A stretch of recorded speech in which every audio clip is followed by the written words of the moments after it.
तीन भाई बहनों की सभी बाधाओं से लड़ने की कहानी। स्वास्थ्य। यह कहानी तीन युवा भाई बहनों राम, श्याम और बंदना के बारे में है, जो सभी एमडीआर तपेदिक से प्रभावित थे। राम और श्याम जुड़वा है। इस बीमारी ने अपनी सन्निहित प्रकृति को सही ठहराने के लिए किशोरों को एक के बाद एक तेजी से प्रभावित किया। जबकि यह बीमारी आग की तरह तेजी से और उग्र रूप से फैल रही थी, आरएनटीसीपी टीम और केयर काउंसलर भी कम सक्षम नहीं थे और इसे जल्दी से बुझाने के लिए प्रतिबद्ध थे और युवाओं को उनके जीवंत जीवन में वापस लौटा दिया जो बीमारियों ने छीनने की कोशिश की थी। लिली एमडीआर टीबी साझेदारी के तहत केयर एमडीआर टीबी रोगियों के उपचार अनुपालन में सुधार के लिए आरएनटीसीपी के साथ मिलकर काम करता है। किशोर एक गरीब परिवार से थे, जिनके पिता परिवार में एकमात्र कमाने वाले सदस्य थे। सड़क किनारे घुघनी ठेले पर घुघनी बेचकर कमाई करते थे। वे पश्चिम बंगाल के बर्धमान जिले के एक छोटे से नगरपालिका शहर गुस्करा में दो छोटे कमरों में लगभग ठसाठस भरी हालत में रहे। आइए इन तीन छोटे बच्चों के जीवन पर करीब से नजर डालें, उनकी बीमारियां, पीड़ाएं और राहतें। बीमारी ने सबसे पहले राम को प्रभावित किया। राम आमतौर पर छोटे उद्यम चलाने में अपने पिता की मदद करते थे। हालांकि लंबे समय तक रहने वाली चिड़चिड़ी खांसी के साथ एपिसोडिक बुखार ने इस युवा खुशमिजाज किशोर को नियमित रूप से काम और अध्ययन से दूर कर दिया। हालांकि परिवार और विशेष रूप से राम बीमारी की इस पुनरावृत्ति को गंभीरता से लेने के लिए अनिच्छुक थे। जब भी राम बीमार होता था तो परिवार काउंटर से दवा खरीदता था और जैसे ही उसे बुखार और खांसी से राहत महसूस होती थी, परिवार दवा लेना बंद कर देता था। उन्हें डीओटी पर रखा गया था, लेकिन वह दवा लेने में अनियमित थे।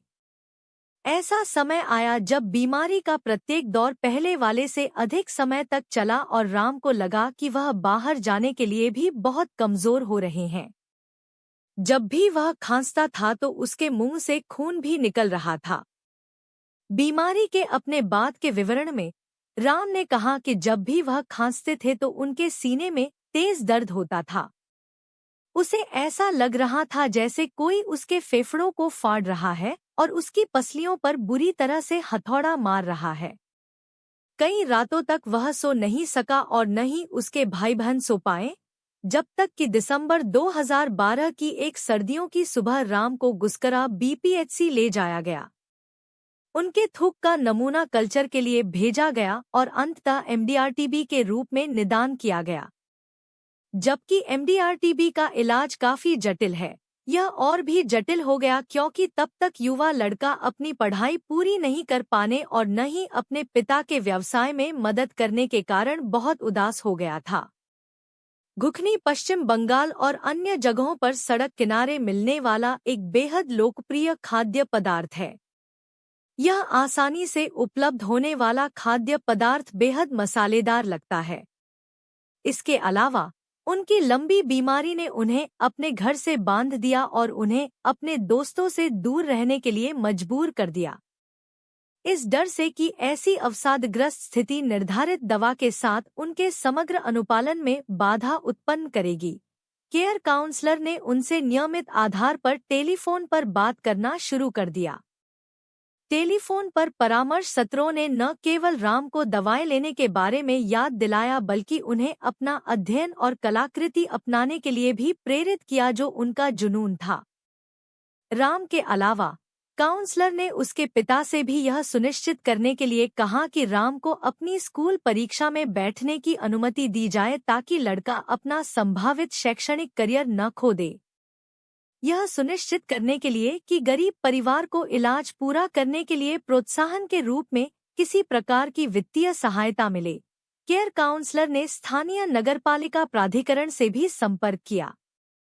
काफी चर्चा और परिवार की खराब स्थिति के सत्यापन के बाद नगर पालिका ने अपने ग्रेच्युटस रिलीफ फंड के माध्यम से वित्तीय सहायता का आश्वासन दिया। इन सभी सकारात्मक हस्तक्षेपों ने राम के भीतर ठीक होने की इच्छा पैदा कर दी। उनके परामर्शदाता और देखभाल करने वालों को आश्चर्य हुआ जब उन्होंने 24 महीने की पूरी उपचार अवधि के दौरान एक बार भी दवाएं ली। इसके अलावा उन्होंने उत्साहपूर्वक अपनी पढ़ाई पूरी की और नए सिरे से ड्राइंग और पेंटिंग में भी रुचि ली। राम ने अपना पूरा चिकित्सा पाठ्यक्रम पूरा कर लिया है और अंतिम संस्कृति परिणाम की प्रतीक्षा कर रहा है। वह अब 18 साल का है और 10वीं कक्षा में पढ़ता है। वह कंप्यूटर संचालन भी सीखते हैं। राम प्राथमिक छात्रों को ट्यूशन भी पढ़ाते हैं। वह विभिन्न स्थानों पर घूमना और उन स्थानों से अनुभव एकत्र करना चाहता है। केयर ने वंदना को एक टीबी रोगी से एक सक्षम मां में बदल दिया।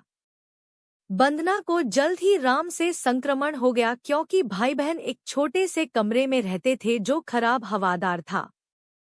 जबकि राम को एमडीआर टीबी का पता चला था और काउंसलर उसके परिवार के सदस्यों को इस बीमारी के बारे में शिक्षित और जागरूक करने के लिए नियमित रूप से उनके घर जा रहे थे। वंदना को कई बार परिवार से दूर रहने की सलाह दी गई थी क्योंकि वह तब एक दूध पिलाती मां थी। बिल्कुल स्पष्ट कारण से उसकी 4 महीने की बेटी को इस बीमारी की चपेट में आने का खतरा था जो उसके लिए घातक हो सकती थी। हालांकि वंदना ने सलाह पर कोई ध्यान नहीं दिया और वहीं रहना जारी रखा क्योंकि उसके पति के घर पर उसके बच्चे की देखभाल करने वाला कोई नहीं था। बहुत जल्द अपने बड़े भाई के समान लक्षण के साथ वंदना उसी स्वास्थ्य केंद्र में पहुंची और उसे दवा प्रतिरोधी तपेदिक का पता चला। आखिरकार उसे एहसास हुआ कि उसकी जान खतरे में है और उसकी बेटी भी। वंदना ने दवाएं लेने में कोई समय बर्बाद नहीं किया।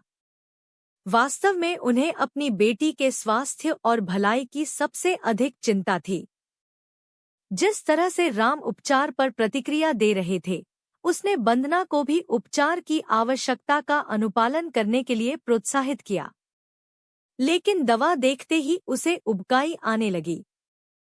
अक्सर वह अपनी आशंकाओं के बारे में बताती थी कि जो दवाएं वह ले रही थी, वे उसके शरीर पर प्रतिकूल प्रतिक्रिया कर रही थी, उसके शरीर प्रणाली को विषाक्त कर रही थी और इसलिए उसे पूरी तरह से दुखी महसूस कर रही थी। हालांकि हर बार केयर काउंसलर ने धैर्यपूर्वक उसकी कठिनाइयों को सुना और उसे परामर्श दिया। यह उनका त्रुटिहीन और सावधान अवलोकन ही था जिसने वंदना को लड़खड़ाने नहीं दिया।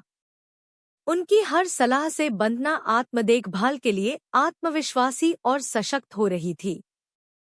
एक साथ व्यवहार परिवर्तन भी हुआ। उसने ठीक से और पर्याप्त रूप से खाना शुरू कर दिया, पर्याप्त पानी का सेवन किया, नियमित रूप से दवाएं लीं और जानती थी कि डॉक्टर से कब परामर्श लेना है। वंदना ने अपना 24 महीने का मेडिसिन कोर्स भी पूरा कर लिया है और अंतिम कल्चर परिणाम की प्रतीक्षा कर रही है। उसका वजन बढ़ गया है, उसकी जीवन शक्ति वापस आ गई है और वह अपनी बेटी की देखभाल में अधिक समय बिता रही है। वह अपने बच्चे को बेहतर स्कूल में बेहतर शिक्षा दिलाते हुए देखना चाहती है।